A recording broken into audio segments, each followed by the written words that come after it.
If you were building a custom house, you would never just order this massive pile of raw lumber, dump it in an empty lot, and then blindly assume it's somehow going to assemble itself into a comfortable home. Right, yeah. That would be a disaster. Exactly. I mean, you have all the raw materials. Sure, you can look at the lumber and know it has value.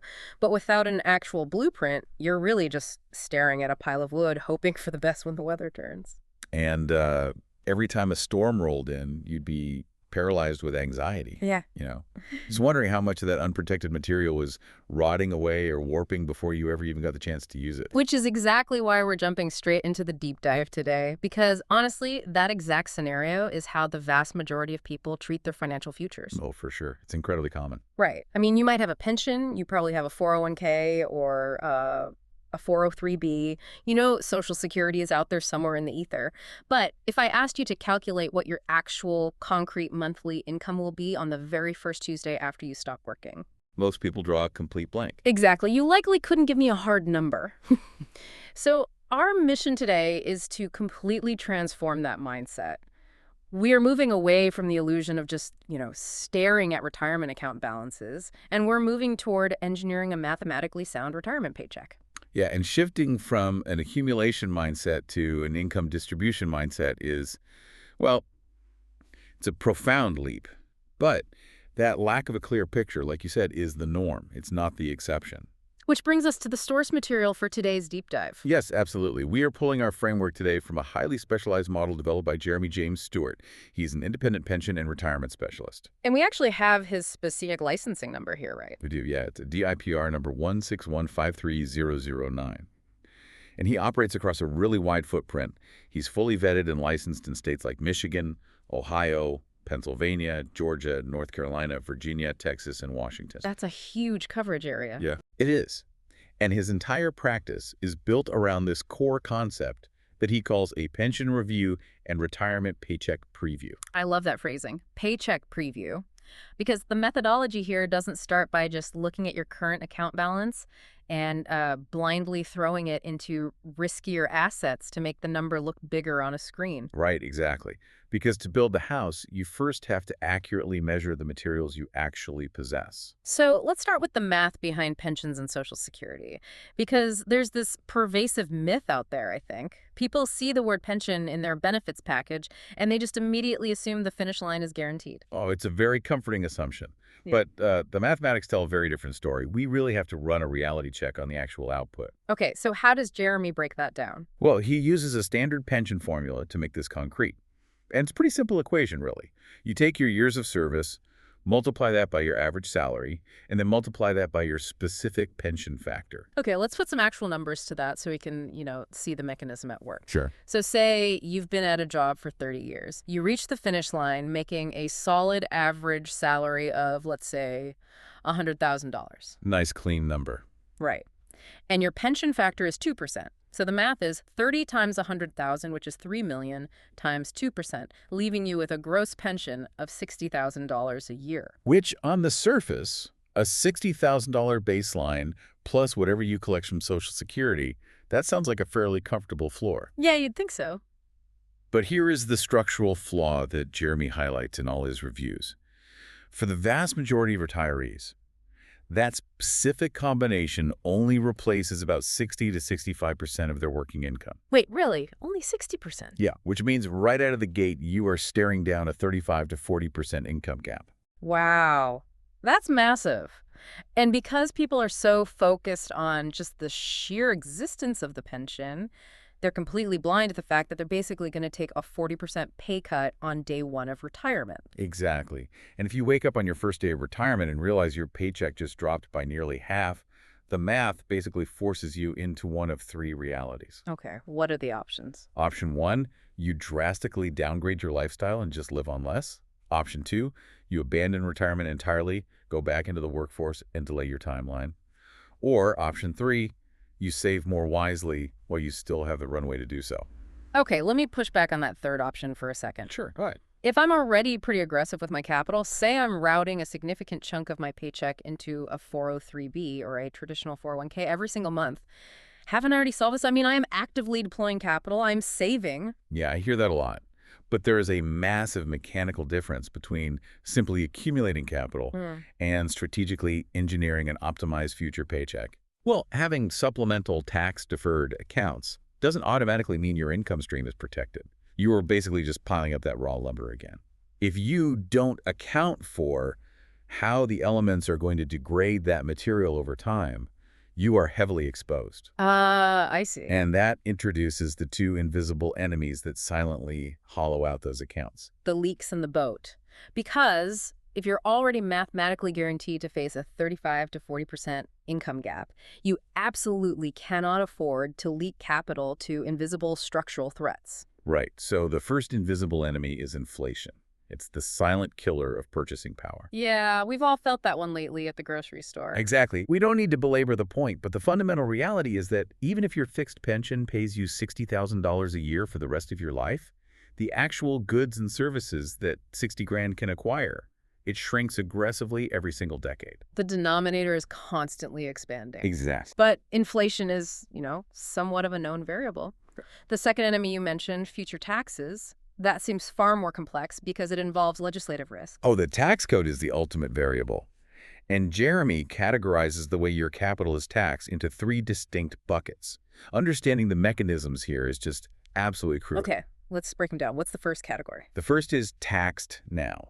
This is your liquid capital. Standard bank accounts, money market funds, short-term CDs. Right. You pay ordinary income taxes on any yield immediately. The utility here is pure liquidity for emergencies, but the growth is heavily suppressed by that immediate tax drag. Right, so it's highly accessible capital, but it's actively losing ground to inflation once you factor in the tax bite. I mean, that's not going to bridge a 40% income gap. No, not at all, which forces most people into category 2, which is taxed later. This is heavily marketed as tax deferred. Okay, so this is the 401k realm. Yeah. Exactly. 401ks, Yeah. 403bs, traditional IRAs. And look, the mechanics here do offer incredible upfront benefits. You get the employer match, which is mathematical arbitrage. I mean, it's free capital. Who doesn't love free money? Right. And you use pre-tax dollars, lowering your immediate tax burden, and the capital compounds without an annual tax drag. But the deferral is a double-edged sword, isn't it? You are effectively making the IRS your primary partner in your retirement portfolio. Yes. You are building a massive future taxable income stream. Every single dollar you pull out to bridge your income gap will be taxed at whatever the ordinary income tax rates happen to be at that time in the future. So you're taking on pure legislative risks. Entirely. And furthermore, you are boxed in by heavy restrictions. You have strict contribution limits. You're trapped by the 59.5 rule, where early access triggers a 10% penalty on top of the income tax. And the regulatory trap closes entirely when you hit age 73, right? With those required minimum distributions. Yeah, the RMDs. That is where the deferral strategy really reveals its true cost. At age 73, the government mandates that you begin liquidating portions of those accounts. Wait, forcing you to realize that taxable income, whether you need the money to live on or not? Yes. Whether you need it or not, the IRS deferred their cut for decades, and now they are forcing the harvest. Wow. And what happens if you don't take it? If you fail to take the exact required distribution, you are hit with a devastating 25% penalty on the amount you were supposed to withdraw. 25%. Yep. And you still owe the ordinary income taxes on top of it. Okay, let's just follow the logic here for a second. With these tax later accounts, we are rolling a giant snowball of wealth down a hill, but we have legally agreed to let the government take a completely unpredictable mandated bite out of it at the exact moment we need it to generate our paycheck. I mean, are these traditional retirement accounts fundamentally a trap? Well, Jeremy's framework approaches this pragmatically. Traditional accounts aren't inherently toxic. Like we said, if your employer offers a match, you capture that capital. Right, take the free money. Exactly. But if your entire strategy for bridging a 40% income gap relies solely on tax-deferred accounts, you haven't engineered a protected paycheck. You've engineered a liability. You are assuming tax rates will be lower in the future, which historically and mathematically is a very dangerous assumption. Yeah, if that 40% gap is subject to future tax hikes, it might actually function more like a 50 or 60% gap in real spendable dollars. We need some sort of structural harbor. And that is the third category, tax advantaged. The mechanics here focus on realizing the tax burden up front so the distribution phase are protected. Okay, what falls into this category? Well, you have municipal bonds. But those require significant upfront capital, often $40,000 to $50,000 minimums, and the yields are notoriously low. You also have Roth IRAs, which are excellent, but they're heavily gated. Right, there are limits on those. Big limits.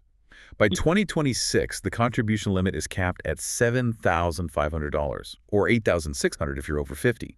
Plus, if you earn over a certain threshold, the IRS blocks you from contributing entirely. So if high-income earners are locked out of Roths and munis don't offer enough yield to outpace inflation, what's the alternative mechanism? The mechanism involves utilizing the internal tax codes of life insurance policies, specifically IRS codes 7702, 101A, and 72E. Okay, I need to pause you right there. Because life insurance is traditionally viewed strictly as a death benefit, right? It's a defensive product for your dependents. How does that mechanically function as an income-generating retirement paycheck? It really requires a paradigm shift in how you view the chassis of an insurance contract. When it's properly structured as a maximum funded policy, you aren't just paying for a death benefit. You're legally overfunding the policy, packing as much cash into the cash value component as the IRS allows under Code 7702 before it's classified as an investment contract. Interesting. And that cash value compounds internally. Ex- Okay, so the capital grows. But how do you actually extract it without triggering the exact same tax trap as a 401k? Through the mechanics of policy loans. When you need to bridge your income gap in retirement, you don't technically withdraw your gains, you take a loan against your own cash value. Oh. Yeah. Because it is legally classified as a loan, the IRS does not recognize it as taxable income. So no capital gains tax, no ordinary income tax. None. The policy continues to grow. These contracts offer living benefits for chronic or terminal illnesses, and eventually, the death benefit pays off the internal loan. You get to spend the capital tax-free while you are alive, and there are no age-based restrictions or arbitrary IRS contribution limits. Okay, so we have tax-deferred accounts fully exposed to legislative risk and market volatility, and we have tax-advantaged accounts that shield us from the IRS. But we still haven't solved the volatility problem. Right. If we need to safely bridge a massive gap, where exactly should this capital sit to ensure it doesn't just evaporate the year before we retire? That leads directly to the core of Jeremy's framework, the 3 buckets of money. We have to analyze the behavioral mechanics of where capital is deployed. Okay, bucket 1. Bucket 1 is fixed. This is your completely safe capital. Bank accounts, fixed-rate annuities, CDs. The principal is guaranteed. But the structural flaw, as we established earlier, is that inflation outpaces the yield. The capital is safe, but its purchasing power is slowly deteriorating. Exactly. So if the fixed approach is bleeding purchasing power, the natural instinct is to chase yield in bucket 2, right? The market. Exactly.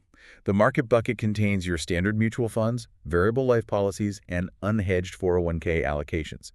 The upside potential is uncapped, but the mathematical flaw is that you assume 100% of the downside risk. You are fully exposed to sequence of returns risk. Which means a market crash occurring exactly when you begin taking distributions. Yes. Which is catastrophic. I mean, if you are forced to sell assets at a 30% loss just to buy groceries, that capital is permanently destroyed. It can never compound again. Which is exactly why Jeremy heavily emphasizes bucket 3, the index strategy.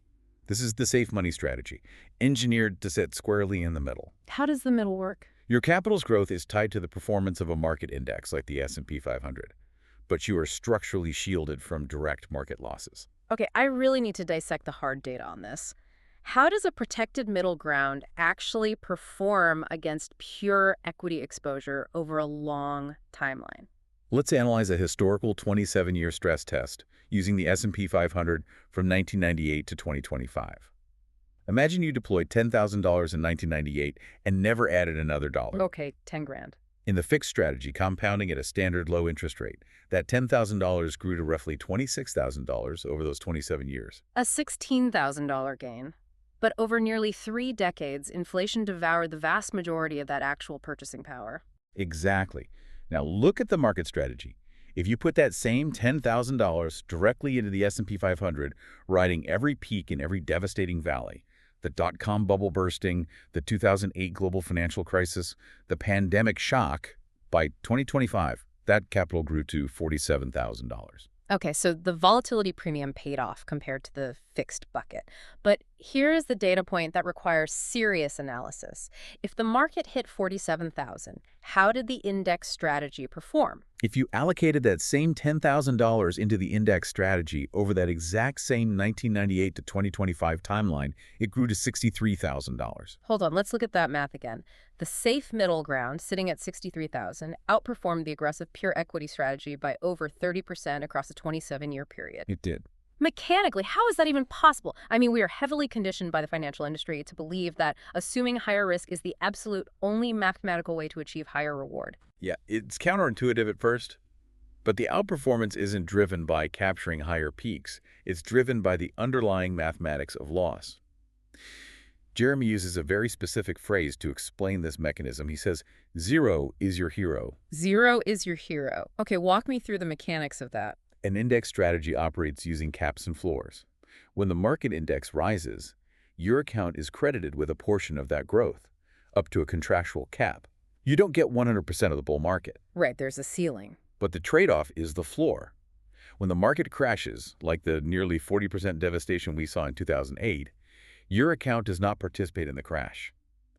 The mechanism simply credits your account with a zero for that period.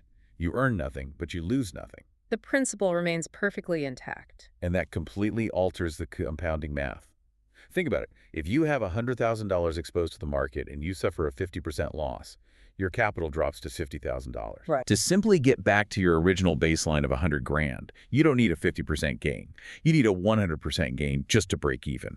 You spend years in a purely defensive posture, just trying to climb out of a mathematical hole. Oh, wow. It's the difference between a slip and fall and a ratchet system. A ratchet system, I like that. Yeah, like in the pure market bucket, you are climbing a sheer cliff. A severe storm hits, you lose your grip, and you fall 50 feet down the rock face. You have to spend the next 3 days exhausting your energy just climbing back to the exact spot you were at before the storm. Exactly. But the index strategy is a mechanical ratchet. When the market drops, the gear clicks and locks into place.